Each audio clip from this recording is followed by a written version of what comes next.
Assalamu alaikum wa rahmatullahi wa barakatuh, everyone. How's everyone doing today?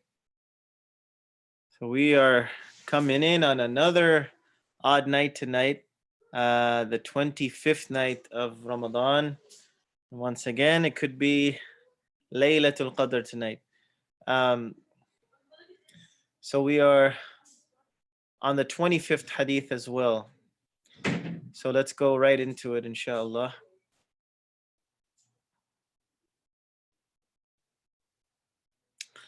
Our Prophet ﷺ mentioned that ليس منا من لم يتغن بالقرآن. He is not one of us who does not recite the Quran in a pleasant voice or a beautiful voice. Another way you can say it is whoever does not recite the Quran in a pleasant voice is not from us. But when we take it word for word, ليس منا, he is not from us. Who? The one who does not recite or recite with a pleasant voice the Quran. Recorded by Imam Abu Dawood. So this is a very important hadith because some people, um, sometimes don't understand why the Quran is beautified while it's recited, or why it is recited in a pleasant tone. First and foremost, it is a command of Allah subhanahu wa ta'ala, right? Through the Prophet sallallahu alaihi wasallam, of course, that we should recite the Quran in a pleasant and beautiful voice. So that's the first reason, number one. But there are also many other wisdoms and reasons behind it. Another reason is that it brings, um, sorry, it brings calmness and tranquility to the ears of those listening to the recitation. Number one, even for the reciter himself or herself. When you recite the Quran in a pleasant tone, you enjoy it more. If you're reading 100 miles an hour, you're just kind of reading to get things done sometimes. But when you really want to enjoy it, you read it with tartil, as Allah subhanahu wa ta'ala describes in Surah Muzammil, وَرَتِّلِ الْقُرْآنَ تَرْتِيلًا, and recite the Quran with tartil. Some scholars also mentions reading it with tajweed, applying all its rules, and then of course beautifying it. Um, Once you have learned tajweed and learned its rules, you should beautify the recitation as much as possible. Everyone can do this within their own capacity as much as they are able to. It not only brings satisfaction to the one reciting, but also to those listening.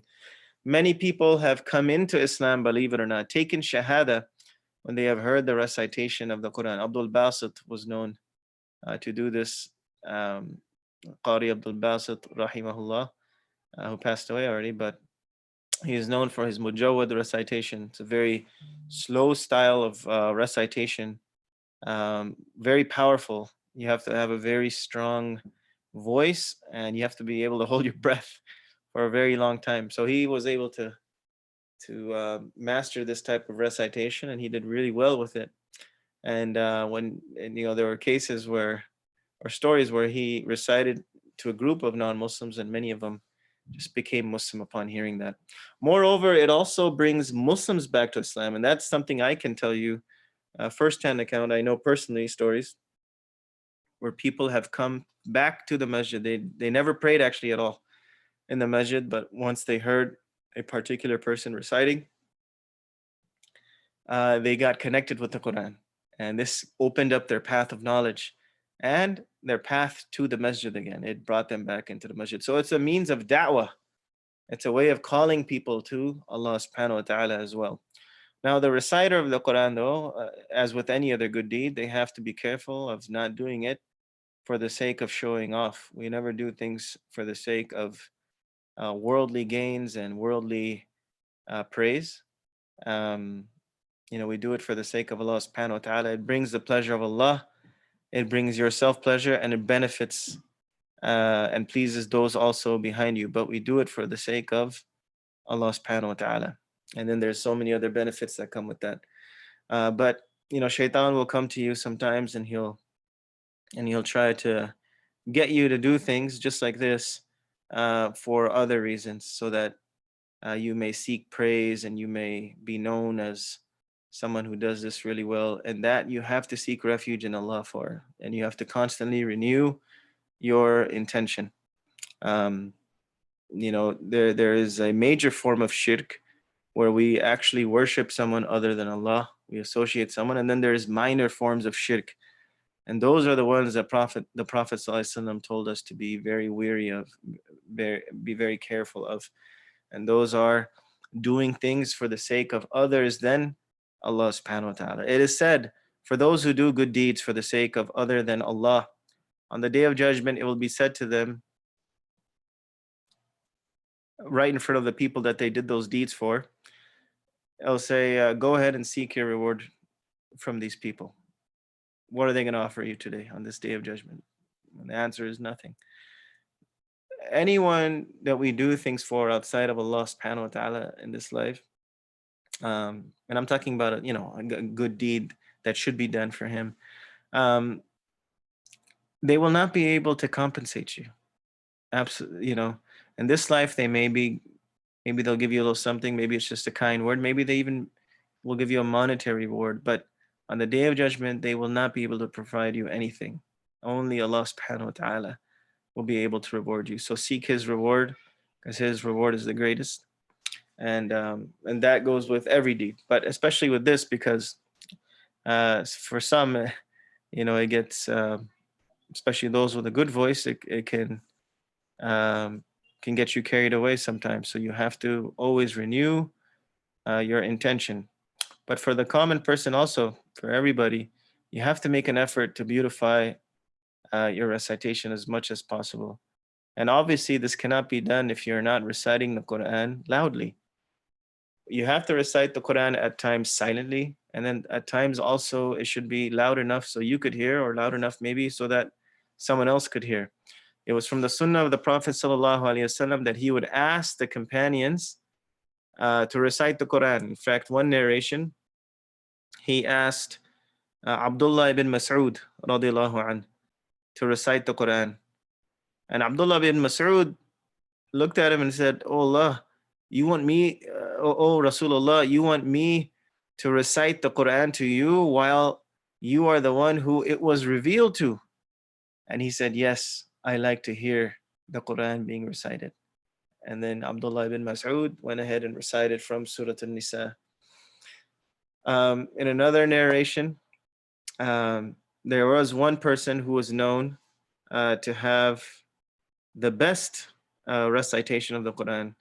In fact, the Prophet ﷺ mentioned that the person with the best recitation in my ummah, that's a huge statement, is who?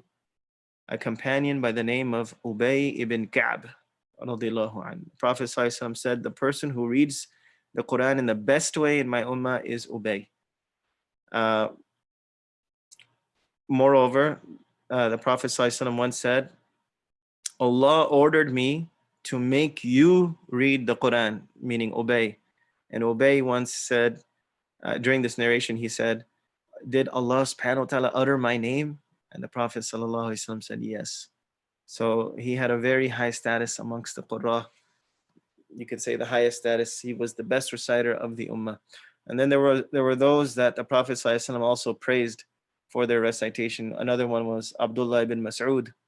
And in fact, regarding him, the Prophet ﷺ once mentioned that "Man arada an yaqra al-Quran ghaddan kama unzil," whoever desires to recite the Quran fresh as if it were revealed, فَلْيَقْرَأْهُ عَلَى قِرَاءَةِ بِنِ أُمِّ عَبْدٍ, then recite it on the recitation of Abd, which is the nickname of Abdullah ibn Mas'ud.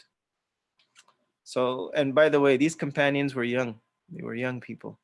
So this is, inshallah, a motivation and a means of inspiration to all the young ones here. It was the young people in the Ummah during that time that were known to be masters of the Quran, its recitation, even its meaning.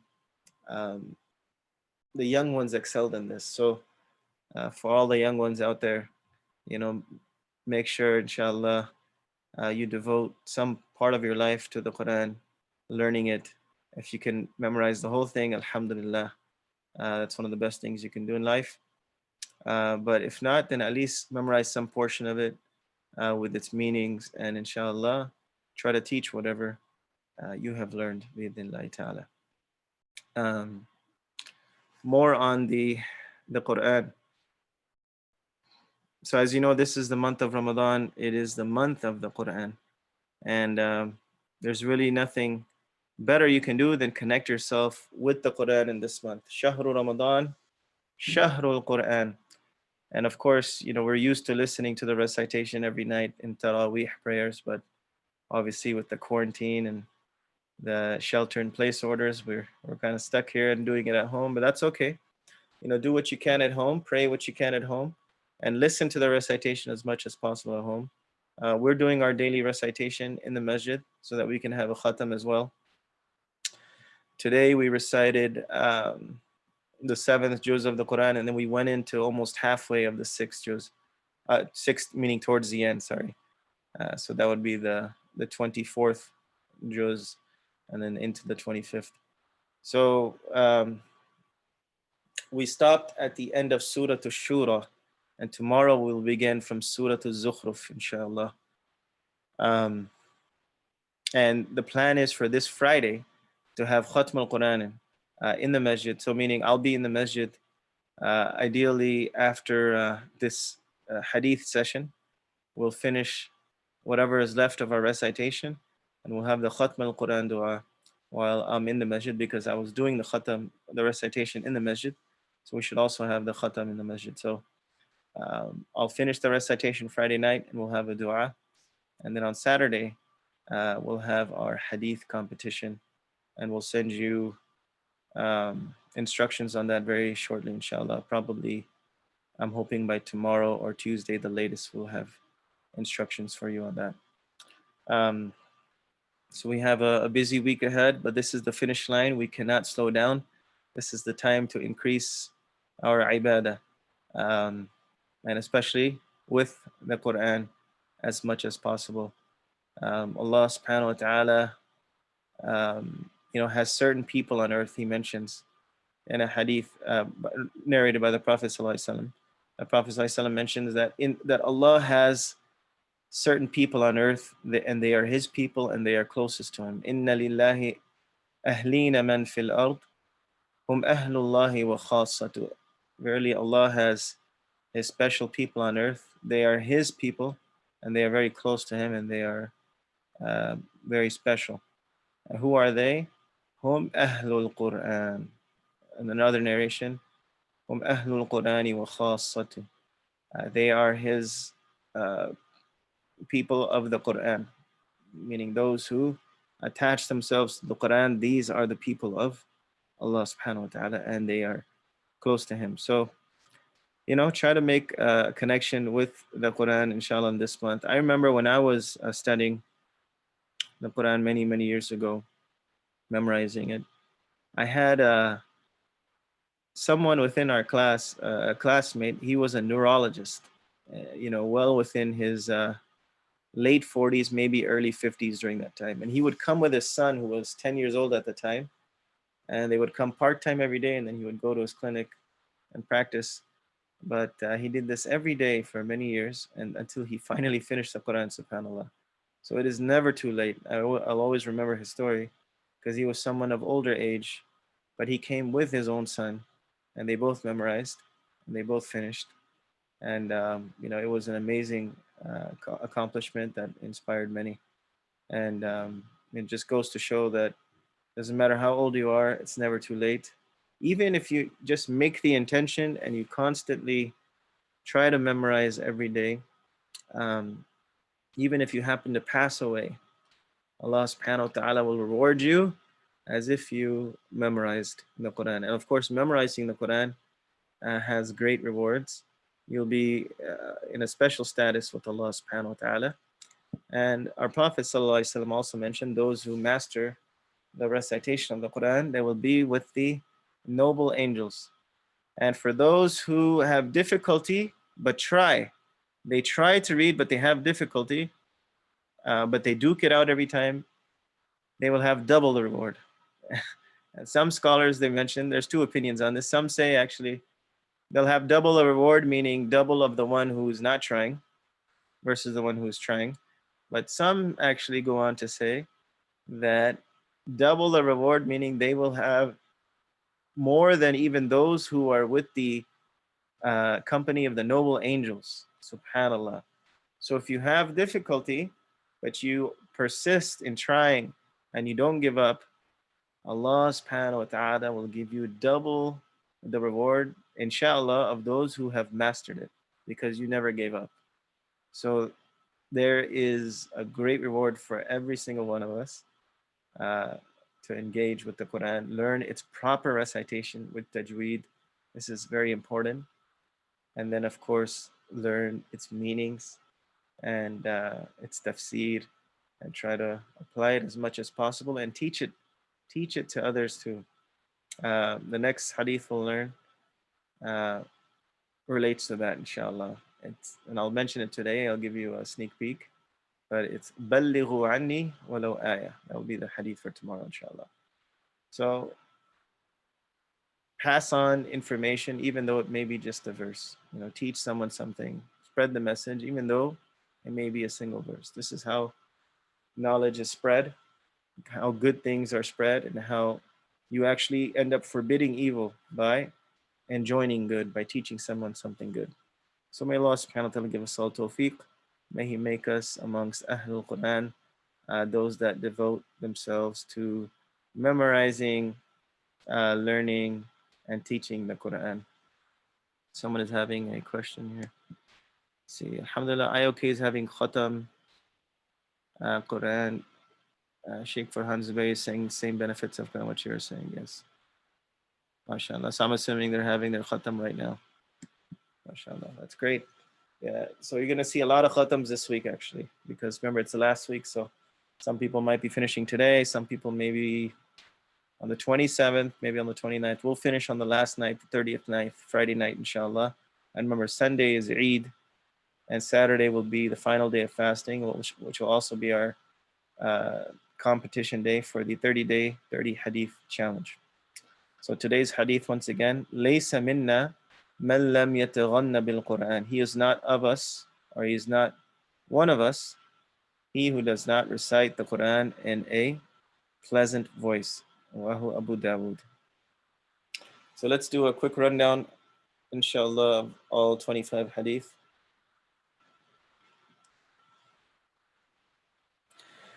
Hadith number 1, Ad-Dinu Nasiha, the religion is sincerity, recorded by Imam Muslim. Hadith number 2, Ad-Du'a Mukhul Ibadah, supplication is the essence of worship, Rawahu Tirmidhi. Hadith number 3, Al-Mar'u Ma'aman Ahabba, a person will be with whom he loves, recorded by Bukhari and Muslim, or Muttafaqun alayh. Hadith number 4, Hubbuka shay'a yu'mi wa yusim, your love of something might render you blind and deaf, recorded by Abu Dawood. Hadith number 5, Al-anatu min Allahi wal-ajalatu min ash-shaytan, calmness is from Allah and haste is from shaitan, Rawahu Tirmidhi. Hadith number 6, Al-haya'u la ya'ti illa bi khayr, modesty does not bring anything but goodness, recorded by Imam Bukhari. Hadith number 7, At-tuhuru shatrul iman, purity is half of faith, recorded by Imam Muslim. Hadith number 8, Al-khamru jumma'ul ithm, alcohol constitutes many sins, Rawahu Razin. Hadith number 9, Inna Allaha jamilun yuhibbul jamal, Allah is beautiful, He loves beauty, recorded by Imam Muslim. Hadith number 10, La darara wa la dirar, do not cause harm or return harm, recorded by Ibn Majah. Hadith number 11, Man samata najah, whoever is silent has been saved, recorded by At-Tirmidhi. Hadith number 12, La taghdab, do not be angry, recorded by Imam Bukhari. Hadith number 13, Anzilu nasa manazilahum, treat people according to their status, recorded by Abu Dawood. Hadith number 14, Man lam yashkurin nas lam yashkurillah, he who does not thank people does not thank Allah subhanahu wa ta'ala, Rawahu Tirmidhi. Hadith number 15, Inna dhulma dhulumatu yawm al-qiyamah, verily oppression will be darkness on the day of judgment, Rawahu al-Bukhari. Hadith number 16, Yassiru wa la tu'assiru wa sakkinu wa la tunaffiru, Make things easy for people, do not make it difficult. Make them calm and do not repulse them. Rawahul Bukhari. Hadith number 17. Lu'ina abadu dinar wa lu'ina abadu dirham. Accursed is the slave of the dinar and the slave of the dirham. Rawahu Tirmidhi. Hadith number 18. Man ghashana falaysa minna. Whoever deceives us is not from us. Rawahu Muslim. Hadith number 19. Inna min al-bayani la sihra. Verily in speech there is some magic. Recorded by Imam Bukhari. Hadith number 20. Inna min ash-shi'ri hikmah. And verily in poetry there is wisdom. Recorded by Imam Bukhari. Hadith number 21. Al-majalisu bil-amana. Gatherings are to be kept confidential. Rawahu Abu Dawood. Hadith number 22. Sayyidul qawmi fi safari khadimuhum. On a journey, the leader of the group is their servant. Rawahu Ibn Majah. Hadith number 23. Ad-dunya sijnul mu'min wa jannatul kafir. The world is a prison for the believer and a paradise for the unbeliever. Rawahu Muslim. Hadith number 24. Qul amantu billahi fastaqim. Say, I have faith in Allah and then remain steadfast. Rawahu Muslim. Hadith number 25 from tonight. Laysa minna man lam yataghanna bil Quran. He was not one of us who does not recite the Quran in a pleasant voice. Rawahu Abu Dawood. So, as we always do, we're going to learn a new dua every other night. And so tonight we have a new dua for you. I'll give you the short version of it, and then there's a long version as well.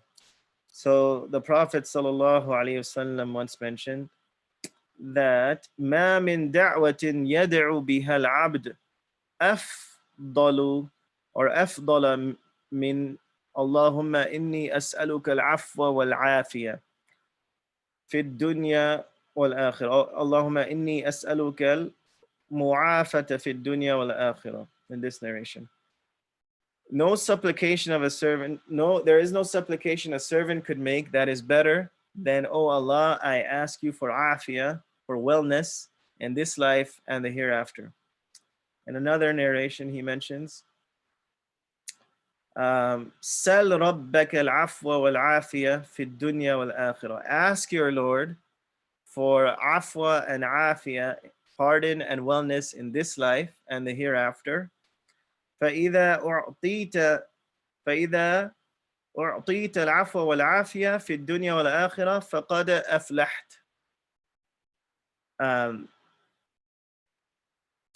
If you are granted afwa and afiyah in this life and the hereafter, then verily you have succeeded. That's it, you've attained success. If you can land afwa and afiyah, wellness and protection, forgiveness in this life and the hereafter, there's nothing better that you could have received. And here's a long version of the dua. Inshallah, we'll say it now together, and we'll send you the long version in the group. This is Masnoon dua, and the source of it from Ibn Majah, Sahih Hadith, where the Prophet ﷺ would supplicate the following, inshallah. Subhanallah wa bihamdihi, subhanallahil azim. اللهم إنا نسألك العفو والعافية في الدنيا والآخرة. اللهم إنا نسألك العفو والعافية في ديننا ودنيانا وأهلنا وأموالنا. اللهم استر عوراتنا وآمن روعاتنا. اللهم احفظنا من بين أيدينا ومن خلفنا وعن أيماننا وعن شمائلنا. اللهم إنا نعوذ بعظمتك أن نغتال من تحتنا يا ذا الجلال والإكرام. وصلى اللهم على نبينا وحبيبنا محمد وعلى آله وصحبه والتابعين. The meaning of this dua: Allahumma inni as'aluka al-afwa wal-afiyah. Remember, I read it in the plural form. Now I'm going to give you the singular. Oh Allah, we ask you for afwa and afiyah, Allahumma inni as'aluka al-afiyya fi dunya wal akhirah. I ask you for pardon and wellness in this life and the hereafter. O Allah, I ask you, Allahumma, of afwa and afiyya in my deen, fi dini, wa dunyaya, and in my worldly affairs, wa ahli, and in my family, wa mali, and in my wealth, what you have given me. Allahumma stur awrati. O Allah, I ask you to uh, protect me from my fears, meaning basically veil my weaknesses. Another way of translating it. Wa min rawati, and once again, from my fears or my weaknesses.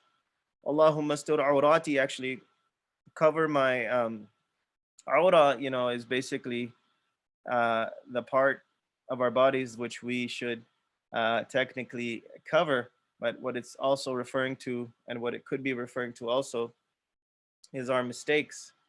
Wa amin rawati, and save me from those things that I fear and those things that I worry about. Um, my weaknesses, basically. Allahumma hfadni min bayni yadayya wa min khalfi. Oh Allah, I ask you to save me, to protect me from my front and from my back. Wa an yamini wa an shimali, and from my right and from my left. And وَأَعُوذُ بِكَ وَأَعُوذُ بِعَظَمَتِكَ أَنْ أُغْتَالَ مِنْ تَحْتِي.